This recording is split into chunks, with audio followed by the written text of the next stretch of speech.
بسم اللہ الرحمن الرحیم۔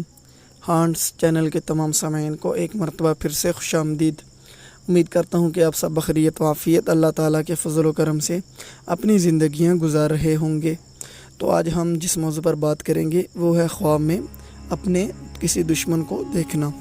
تو ویڈیو شروع کرنے سے پہلے آپ سے گزارش کی جاتی ہے کہ ہمارے چینل کو ضرور سبسکرائب کیا کریں اور ساتھ لگے بیل آئیکن کو بھی پریس کریں تاکہ ہر نئی آنے والی ویڈیو آپ تک بر وقت اور بآسانی پہنچ سکے۔ تو بڑھتے ہیں اپنے عنوان کی طرف۔ اگر کوئی شخص یہ دیکھے کہ دشمن پر وہ غالب ہو گیا ہے، یعنی کہ دشمن کو اس نے شکست دے دی، تو تعبیر ہے کہ دل کی مرادیں پوری ہوں گی، بیمار ہو تو شفا پائے گا، قرض دار ہوگا تو خلاصی پائے گا، بیہودہ اور باطل کاموں کا ترک کرے نفس پر غالب آئے گا، ہدایت پائے گا۔ اور اگر کوئی شخص یہ دیکھے کہ وہ اپنے دشمن سے ڈر کر بھاگ رہا ہے، تو تعبیر ہے کہ رنج و غم میں مبتلا ہوگا، کسی بیماری میں گرفتار ہوگا۔ اسی طریقے سے اگر صاحب خواب یہ دیکھے کہ وہ اپنے دشمن کو بوسہ دے رہا ہے، تو تعبیر ہے کہ دشمنی ختم ہوگی، دلیل دشمن سے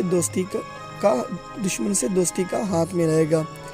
اور اگر دیکھیں کہ دشمن اس پر غالب آ گیا ہے، یعنی کہ دشمن سے اس نے شکست کھا لی ہے، تو تعبیر اس کے لیے باعث سے رنج و غم ہے، نقصان اٹھائے گا اور ناکامی پائے گا۔ اور اگر کوئی شخص یہ دیکھے کہ اس کا دشمن مرا ہوا ہے، تو تعبیر ہے کہ سب کام مکمل ہوں گے، بے فکری ہوگی، عزت و دولت پائے گا۔ اسی طریقے سے اگر دیکھے کہ اس کے دشمن کو کسی بھی قسم کا کوئی نقصان ہوا ہے، تو تعبیر ہے کہ اس کا دشمن نقصان اٹھائے گا، فکر مند ہوگا، حیران ہو جائے گا۔ اور آخر میں اگر کوئی شخص کسی کے ساتھ اپنی دشمنی دیکھے، تو تعبیر ہے کہ اس سے محبت، اس کا ساتھ نبھانا ہے، کبھی اس کے کام کا افشا اور جو وہ چھپانا چاہتا ہے اس کا اظہار ہے، یعنی کہ اس کے راز کو افشا کرے گا۔ تو اسی کے ساتھ ویڈیو کا اختتام کیا جا رہا ہے۔